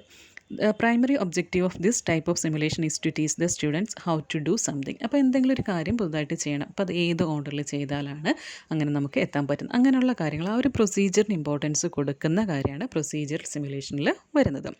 ഇനി സിറ്റുവേഷണൽ സിമുലേഷൻ എന്ന് പറഞ്ഞാലും deal with the attitudes and behaviour of people in different context. അപ്പോൾ ഓരോ സമയത്തും ആ ഒരു പെർട്ടിക്കുലർ കോണ്ടെക്സ്റ്റിൽ ആൾക്കാരുടെ ആ ഒരു ബിഹേവിയറോ അല്ലെങ്കിൽ അവരുടെ ആറ്റിറ്റ്യൂഡൊക്കെ എന്താണെന്ന് മനസ്സിലാക്കാനാണ് ആ സിറ്റുവേഷണൽ സിമുലേഷൻസ് യൂസ് ചെയ്യാറുള്ളത്. അപ്പം this type of simulation allows the student to explore the effects of different approaches to a problem. അപ്പം അതുകൊണ്ട് പല അപ്രോച്ചസിനെ മനസ്സിലാക്കാൻ വേണ്ടിയിട്ട് ഈ ഒരു സിറ്റുവേഷണൽ സിമുലേഷൻ നമുക്ക് യൂസ്ഫുൾ ആക്കാൻ പറ്റും. പിന്നെ വരുന്നത് ഫിസിക്കൽ സിമുലേഷൻ വരുന്നുണ്ട്. ഫിസിക്കൽ സിമുലേഷൻ എന്ന് പറയുമ്പോഴും simulations present A physical object or phenomena on the computer screen. അപ്പം ഫിസിക്കലി നമുക്ക് അപ്രോച്ച് ചെയ്യാൻ പറ്റുന്ന ഒരു കാര്യത്തിന് അതിന് നമ്മുടെ ആ ഒരു കമ്പ്യൂട്ടർ സ്ക്രീനിൽ കൊണ്ടുവരും, giving the student the opportunity to learn about it. അപ്പോൾ നമുക്ക് നേരിട്ട് കണ്ട് മനസ്സിലാക്കാനുള്ളൊരു അവസരമാണ് അവിടെ കിട്ടുന്നത്. അപ്പം മോളിക്യൂൾസിൻ്റെ ആ ഒരു കാര്യം, അതായത് ടെമ്പറേച്ചർ ആൻഡ് പ്രഷർ എങ്ങനെയാണ് ആ മോളിക്യൂൾസിനെ അഫക്റ്റ് ചെയ്യുന്നത്, അങ്ങനെയുള്ള കാര്യങ്ങളൊക്കെ നമുക്ക് ഈ ഇത്തരത്തിലുള്ള ഫിസിക്കൽ സിമുലേഷൻസ് വഴി കുട്ടികൾക്ക് മനസ്സിലാക്കി കൊടുക്കാനായിട്ട് പറ്റും. പിന്നെ വരുന്നത് പ്രോസസ് സിമുലേഷനാണ്. പ്രോസസ് സിമുലേഷൻ എന്ന് പറയുമ്പം ടു ടീച്ച് അബൌട്ട് സംതിങ്, അപ്പം എന്തിനെങ്കിലും കുറിച്ചുള്ള ആ ഒരു സംഭവം തന്നെയാണ്. They are normally use to demonstrate processes that are not overtly visible with the visible. അപ്പം നമുക്ക് നേരെ അങ്ങനെ കണ്ട് മനസ്സിലാക്കാൻ പറ്റാത്ത അത്തരത്തിലുള്ള ഫിനോമിനൊക്കെ ആണെങ്കിൽ നമുക്ക് ഈ ഒരു പ്രോസസ് സിമുലേഷൻ വഴി മനസ്സിലാക്കാനായിട്ട് പറ്റും. അപ്പം സിമുലേഷനെ നമുക്ക് 4ആയിട്ട് ക്ലാസിഫൈ ചെയ്യാമെന്ന് പറഞ്ഞു. അതായത് പ്രൊസീജിയറൽ സിമുലേഷൻസും സിറ്റുവേഷണൽ സിമുലേഷൻസും ഉണ്ട്. അതുപോലെ എങ്ങനെയാണ് how to teach about something എന്നുള്ളതിൻ്റെ ബേസിൽ physical simulation and process simulation എന്ന് പറഞ്ഞിട്ട് 4ആയിട്ട് ക്ലാസിഫൈ ചെയ്യാം. ഓക്കെ, ഇനി അടുത്തൊരു ഏരിയ എന്ന് പറഞ്ഞാൽ ബ്ലെൻഡഡ് ലേണിംഗ് ആണ് വരുന്നത്. അപ്പം ബ്ലെൻഡഡ് ലേണിംഗ് എന്ന് പറയുമ്പോൾ ഫേസ് ടു ഫേസ് ടീച്ചിങ്ങും അതുപോലെ ICT വെച്ചിട്ടുള്ള കാര്യങ്ങളും കൂടെ ബ്ലെൻഡ് ചെയ്തിട്ടുള്ളതാണ് ബ്ലെൻഡഡ് ലേണിങ്ങിൽ വരുന്നത്. അപ്പം നമുക്ക് ഫേസ് ടു ഫേസ് ടീച്ചിങ്ങിനെയും അതുപോലെ ഈ ICT വെച്ചിട്ടുള്ള ഓൺലൈൻ ടൂൾസും കൂടെ കമ്പൈൻ ചെയ്ത് ലേണിംഗ് പ്രോസസ്സ് നടത്തുക, അതാണ് ബ്ലെൻഡഡ് ലേണിങ്ങിൽ വരുന്നത്. അപ്പം അതും കുറച്ച് ഡെഫിനിഷനും ഒക്കെ പറയുന്നുണ്ടായിരുന്നു. പിന്നീട് ഈ blended learning that can be defined as an educational approach that combines different models of face-to-face and distance education and makes use of all technology types belong to educational studies. അപ്പം നമുക്ക് ആ ഒരു face to face and technology integration ആണ് ഈ ഒരു blended learning model വരുന്നത്.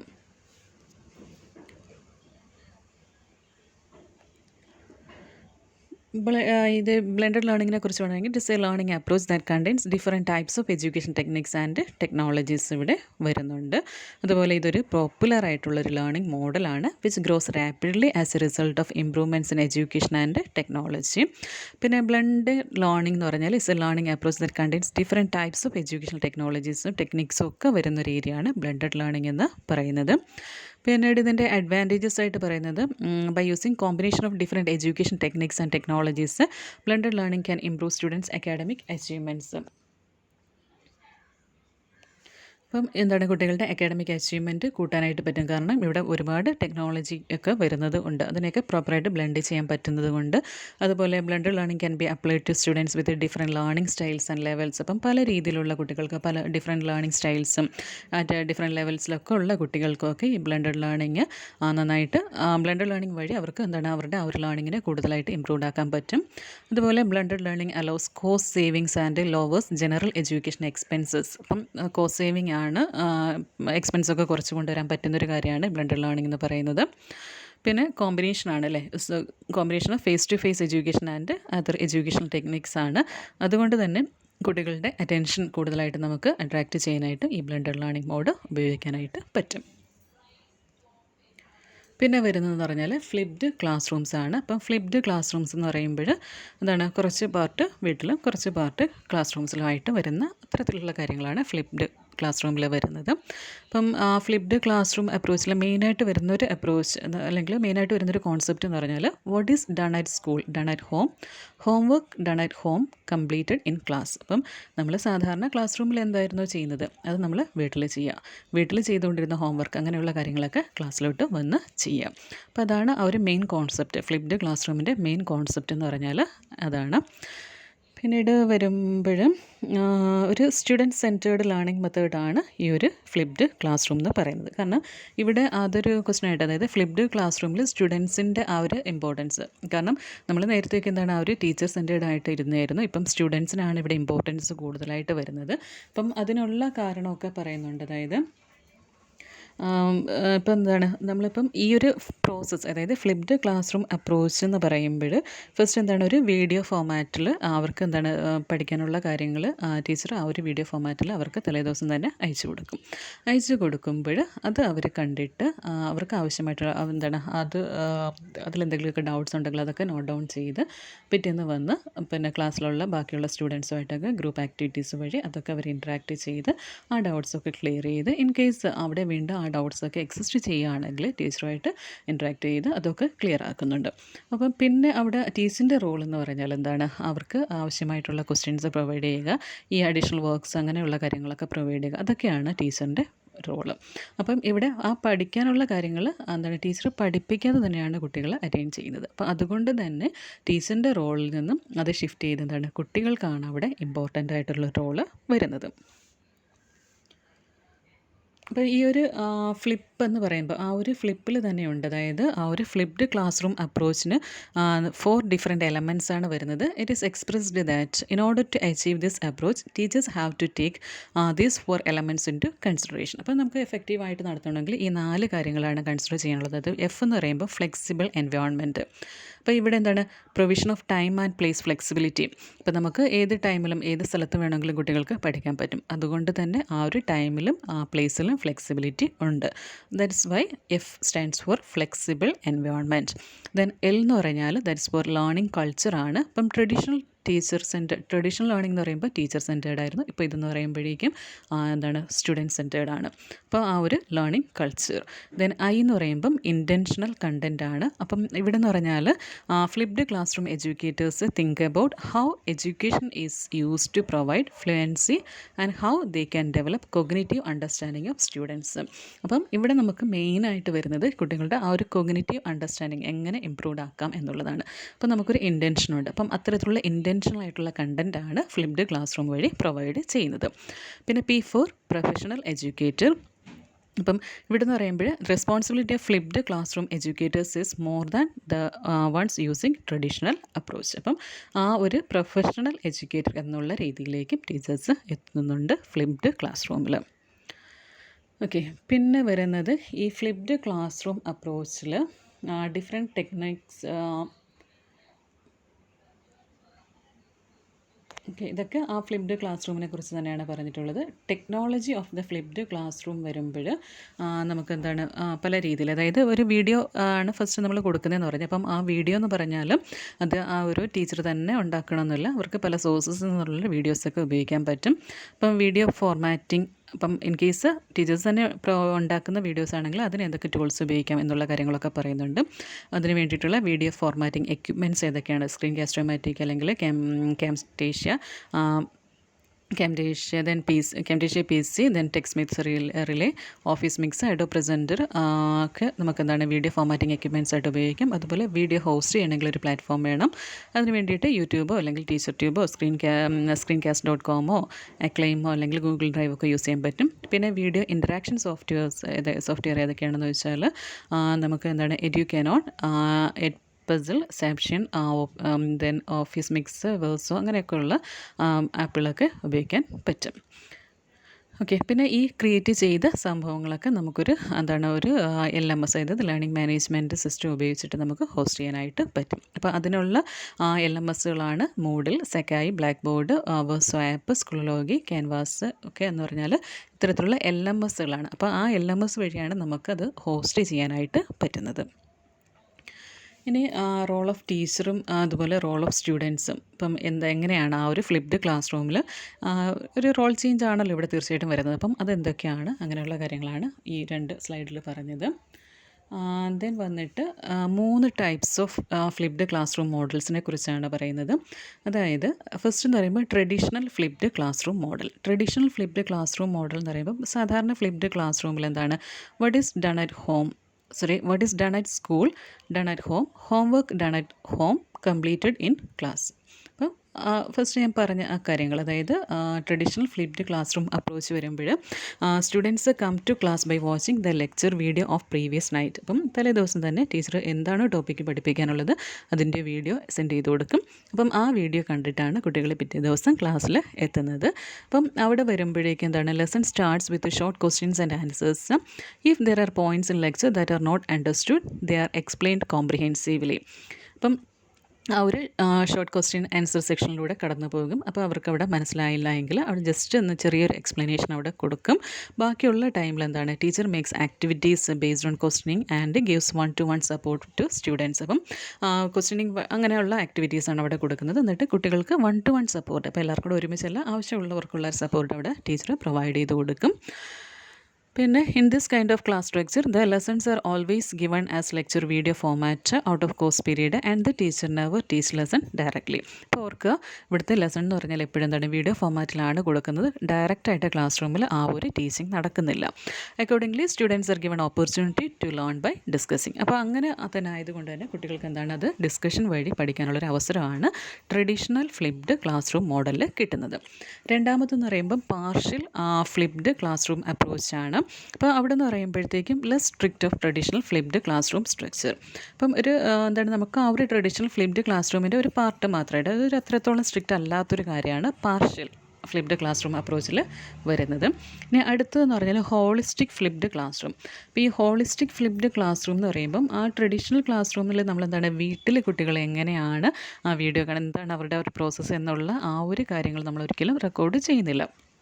പക്ഷേ ഈ ഹോളിസ്റ്റിക് ഫ്ലിപ്ഡ് ക്ലാസ് റൂം എത്തുമ്പോഴേക്കും എന്താണ് contains total of home mobile and physical classroom synchronously. അപ്പോൾ ഇവിടെ നമുക്ക് സിങ്ക്രണസ് ആൻഡ് എസിങ്ക്രണസ് ആയിട്ടുള്ള ആക്ടിവിറ്റീസൊക്കെ പ്രോപ്പറായിട്ട് നടക്കുന്നുണ്ട്. അപ്പം നമ്മുടെ ആ ഒരു ട്രഡീഷണൽ ഫ്ലിപ്ഡ് ക്ലാസ് റൂം അവിടെയാണെങ്കിൽ എന്താണ് supervised by the instructors in the physical classroom. അപ്പോൾ അവിടെ മാത്രമേ അവരുടെ ഒരു സൂപ്പർവിഷൻ വരുന്നുണ്ടായിരുന്നുള്ളൂ. അപ്പോൾ ഹോം ആക്ടിവിറ്റീസ് എന്നൊക്കെ പറഞ്ഞ് ഒരിക്കലും അത് റെക്കോർഡ് ചെയ്യപ്പെടുന്നില്ല, മോണിറ്റർ ചെയ്യപ്പെടുന്നില്ല, and hence cannot be analysed. അപ്പോൾ ഇതും നമുക്കിപ്പം എന്താണ് അവർ വീട്ടിലുള്ള ആക്ടിവിറ്റീസ് മോണിറ്റർ ചെയ്യുക അല്ലെങ്കിൽ റെക്കോർഡ് ചെയ്യുകയൊക്കെ ചെയ്താൽ മാത്രമേ നമുക്കതൊന്ന് അനലൈസ് ചെയ്യാൻ പറ്റുള്ളൂ. പക്ഷേ ഈ ഒരു holistic flipped classroom approach എത്തുമ്പോൾ ഇത്തരത്തിലുള്ള എല്ലാ കാര്യങ്ങളും എന്താണ് മോണിറ്ററിങ് നടക്കുന്നുണ്ട്. അപ്പം ഇതിനൊരു പ്ലാറ്റ്ഫോം ഉണ്ട്. അതായത് ഈ ഒരു ഹോളിസ്റ്റിക് ഫ്ലിപ്ഡ് ക്ലാസ് റൂമിന് വേണ്ടിയിട്ട് ആ ഒരു പ്ലാറ്റ്ഫോം അവിടെ ഒരു ലേണിംഗ് മാനേജ്മെൻറ്റ് സിസ്റ്റം വരുന്നുണ്ട്. അപ്പം അത് ആ ഒരു പ്ലാറ്റ്ഫോമിൽ കുട്ടികൾ ലോഗിൻ ചെയ്തിട്ട് they can preview or review course lectures. അപ്പം അവർക്ക് എന്താണ് ആ ഒരു കോഴ്സ് ലെക്ചേഴ്സ് പ്രിവ്യൂ ചെയ്യുക അല്ലെങ്കിൽ റിവ്യൂ ചെയ്യുകയും ചെയ്യാം. അതുപോലെ സിങ്ക്രണസ് ആയിട്ടുള്ള ക്ലാസ് സെഷൻസിൽ അവർക്ക് അറ്റൻഡ് ചെയ്യാം. അപ്പം സിങ്ക്രണസ് അറിയാമല്ലോ. അപ്പം ആ ഒരു ലൈവായിട്ടുള്ള കാര്യങ്ങളിൽ അവർക്ക് അറ്റൻഡ് ചെയ്യാൻ പറ്റും. എന്നിട്ട് അവർക്ക് എന്താണ് they can discuss course content with the instructor and with the classmates. അപ്പം ആ ഒരു സിങ്ക്രണസ് ആയിട്ടുള്ള ക്ലാസ് സെഷൻ വരുമ്പോൾ they can discuss with there classmates or the instructor and offer reflections. അതുപോലെ അവർക്ക് എന്താണ് അവർക്ക് മനസ്സിലായത് അങ്ങനെയുള്ള കാര്യങ്ങളൊക്കെ അവർക്ക് റിഫ്ലക്റ്റ് ചെയ്യാനും പറ്റും. All these task can be done seamlessly and all their learning activities are recorded in the platform system log. അപ്പോൾ ഇവർ ആ ഒരു HFC എന്ന് പറയുന്ന ആ ഒരു പ്ലാറ്റ്ഫോമിലേക്ക് ഒരു ലോഗിൻ ചെയ്തിട്ടാണ് കയറുന്നത്. അപ്പോൾ അവരുടെ ആക്ടിവിറ്റീസൊക്കെ അവിടെ റെക്കോർഡഡ് ആണ്. The lessons that have to be watched and materials that have to be examined before each synchronous class could be conducted in one of the mobile or a cloud or asynchronous classroom environment. അപ്പോൾ നമുക്കിപ്പം സാധാരണ ഒരു Google class room അങ്ങനെ ഏതെങ്കിലും ഒരു asynchronous ആയിട്ടുള്ള ആ ഒരു ക്ലാസ് റൂം എൻവയോൺമെൻറ്റിൽ നമുക്ക് എന്തൊക്കെയാണ് കാര്യങ്ങൾ വേണ്ടത് അതെല്ലാം നമ്മൾ നേരത്തെ തന്നെ പോസ്റ്റ് ചെയ്ത് വെച്ചിരിക്കും. To attend the synchronous class students would login to the learning platform and conduct synchronous classroom activities under the instructor's guidance. അപ്പം ഈ അസിങ്ക്രണസ് ആയിട്ടുള്ള ക്ലാസ് റൂം എൻവയോൺമെൻറ്റ്സിലാണ് നമ്മളിപ്പം മൊബൈൽ അല്ലെങ്കിൽ ക്ലൗഡ് ഏതെങ്കിലും ഒരു ക്ലൗഡ് സ്റ്റോറേജിലൊക്കെയാണ് നമ്മൾ ആ ഒരു ഇൻഫർമേഷൻസ് വീഡിയോ ഒക്കെ പ്രൊവൈഡ് ചെയ്യുന്നത്. അതിനുശേഷം അതൊക്കെ കണ്ടിട്ട് അവരെന്ത് ചെയ്യും ആ ഒരു സിങ്ക്രണസ് ക്ലാസ്സിലേക്ക് അവർ എൻ്റർ ചെയ്യും. ലോഗിൻ ചെയ്തിട്ട് അത് അവർ എൻ്റർ ചെയ്യും. എന്നിട്ട് ആണ് അവിടെ ബാക്കിയുള്ള ഡിസ്കഷൻസൊക്കെ നടക്കുന്നത്. അപ്പം ഈ സിങ്ക്രണസ് ക്ലാസ് റൂമിൽ the instructor could require the students to conduct various hands on activities. അപ്പം എന്താണ് research on cloud, uploading reports to the synchronous classroom or taking online quizzes ഒക്കെ നമുക്ക് ആ ഒരു സിങ്ക്രണസ് ആയിട്ടുള്ള എൻവയോൺമെൻറ്റിൽ നടക്കും. ഇനി വരുന്നത് advantages and disadvantages of flipped class റൂമാണ്. അപ്പം അഡ്വാൻറ്റേജസ് എന്ന് പറയുമ്പോൾ എന്താണ് ദ മോസ്റ്റ് ഇമ്പോർട്ടൻറ്റ് അഡ്വാൻറ്റേജ് എന്ന് പറഞ്ഞാൽ increase the interactive period within the class. കാരണം ഇവിടെ ഇൻട്രാക്ഷനാണ് കൂടുതലായിട്ട് ക്ലാസ് റൂമിൽ ഇൻട്രാക്ഷനാണ് കൂടുതൽ നടക്കുന്നത്. അപ്പോൾ അതുകൊണ്ട് തന്നെ അതിനുള്ള ടൈം കൂടുതലാണ്. പിന്നെ ലെക്ചർ വീഡിയോസ് വഴി എന്താണ് teacher uses the time for the interaction between the teacher and the students rather than four teaching. അപ്പം ലെക്ചർ വീഡിയോ വഴി നമുക്ക് പഠിപ്പിക്കാനുള്ളതൊക്കെ ആ ഒരു വീഡിയോ വഴി പ്രൊവൈഡ് ചെയ്യും. ബാക്കിയുള്ള നമുക്ക് ആ ഒരു ക്ലാസ് റൂം ഇൻട്രാക്ഷൻ വഴി നമുക്ക് നടത്താൻ പറ്റും. അപ്പം അതുകൊണ്ട് തന്നെ കുട്ടികൾക്ക് വേണ്ടിയിട്ട് കൂടുതൽ ടൈം ടീച്ചറിന് സ്പെൻഡ് ചെയ്യാനായിട്ട് പറ്റും. അതുപോലെ ഫ്ലിപ്ഡ് ക്ലാസ് റൂം അപ്രോച്ചിൽ students can find opportunity to discuss with their teachers which is not a possible situation in traditional approach. ഇപ്പം ഇങ്ങനെ ആ ഒരു ഇൻട്രാക്ഷൻ ടൈം കൂടുതലായതുകൊണ്ട് തന്നെ അവർക്ക് കൂടുതൽ കാര്യങ്ങൾ ഡിസ്കസ് ചെയ്യാൻ പറ്റുന്നു എന്നുള്ളത് ഈ ഫ്ലിപ്ഡ് ക്ലാസ് റൂമിൻ്റെ ഒരു അഡ്വാൻറ്റേജ് ആണ്. പിന്നെ അടുത്തൊരു അഡ്വാൻറ്റേജ് ആയിട്ട് പറയുന്നത് ടീം വർക്ക്. അപ്പം അതൊരു ടീം വർക്ക് പ്രോപ്പറായിട്ട് നടത്താൻ പറ്റും ഈ ഒരു ഫ്ലിപ്ഡ് ക്ലാസ് റൂം വഴി. അതുപോലെ students can access lecture videos whenever and wherever they want. അപ്പം അങ്ങനെ ഒരു ഓപ്പർച്യൂണിറ്റിയും കൂടെ കിട്ടുന്നുണ്ട് ഫ്ലിപ്ഡ് ക്ലാസ് വരുമ്പോഴേ. The students that are educated with this approach are encourage to think both within and out of the class. പിന്നെ വരുന്നത് they can students more time to make intensive research. അങ്ങനെയുള്ള കാര്യങ്ങൾ കൂടുതൽ ടൈം അവർക്ക് കിട്ടുന്നുണ്ട്. പിന്നെ limitation പാർട്ടിലേക്ക് എത്തുമ്പോൾ ഫസ്റ്റ് അവരെന്താണ് പ്രിപ്പയർഡ് ആയിട്ടായിരിക്കും വരുന്നത്. പിന്നീട് കുറച്ചങ്ങോട്ട് കഴിയുമ്പോഴേക്കും സ്വാഭാവികമായിട്ട് അവർ ആ ഒരു വീഡിയോ ഒന്നും കാണാണ്ട് ഒന്നും അറിയാണ്ടുള്ള ഒരു രീതിയിലേക്ക് വരും. അപ്പം അതുപോലെ lecture attendance, asynchronous classroom interactions, posting. ഇപ്പം അതിലൊക്കെ എന്താണ് ഈ നമ്മളിപ്പോൾ പോസ്റ്റ് ചെയ്യുന്ന കാര്യങ്ങളൊക്കെ അവർ പ്രോപ്പറായിട്ട് കാണത്തും കേൾക്കത്തൊന്നുമില്ല. ഇതൊക്കെ ഇതിൻ്റെ ഡിസഡ്വാൻറ്റേജിൻ്റെ കൂട്ടത്തിൽ വരുന്നതാണ്. പിന്നെ അതുപോലെ ടീച്ചേഴ്സിനെ സംബന്ധിച്ചിടത്തോളം ഗുഡ് ക്വാളിറ്റി വീഡിയോസ് പ്രിപ്പയർ ചെയ്യാൻ എന്നൊക്കെ പറഞ്ഞാൽ അത് കുറേ ടൈം കൺസ്യൂമിംഗ് ആയിട്ടുള്ള ആക്ടിവിറ്റിയാണ്. അതുപോലെ teaching design models that are going to be applied during the approach are limited. അപ്പം എന്തൊക്കെ മോഡൽസ് നമുക്ക് അങ്ങനെ നല്ലൊരു ഡിസൈൻ മോഡൽസൊക്കെ ലിമിറ്റഡ് ആയിട്ടുള്ള ഡിസൈൻ മോഡൽസ് മാത്രമേ ഉള്ളൂ. Then lack of equipments. ഇപ്പം കുട്ടികളെ സംബന്ധിച്ചിടത്തോളം അവർക്ക് ഈ ഒരു വീഡിയോ ഒക്കെ ആക്സസ് ചെയ്യണമെങ്കിൽ അതിനുള്ള എക്യുപ്മെൻറ്റ്സിൻ്റെയൊക്കെ കുറവ്, അതൊക്കെ ഇതിൻ്റെ ലിമിറ്റേഷൻസിൻ്റെ കൂട്ടത്തിൽ വരും. അതുപോലെ വേറൊരു ലിമിറ്റേഷൻ എന്ന് പറഞ്ഞാൽ ബ്രോഡ്കാസ്റ്റിംഗ് ലെക്ചർ വീഡിയോസൊക്കെ പ്രിപ്പയർ ചെയ്യാനുള്ള ടീച്ചേഴ്സിൻ്റെ ആ ഒരു ബുദ്ധിമുട്ട്. ഓക്കെ, അപ്പം ഇതൊക്കെയാണ് ആ ഒരു ഫ്ലിപ്ഡ് ക്ലാസ് റൂമിൻ്റെ ലിമിറ്റേഷൻസിൻ്റെ കൂട്ടത്തിൽ വരുന്നത്. ഓക്കെ.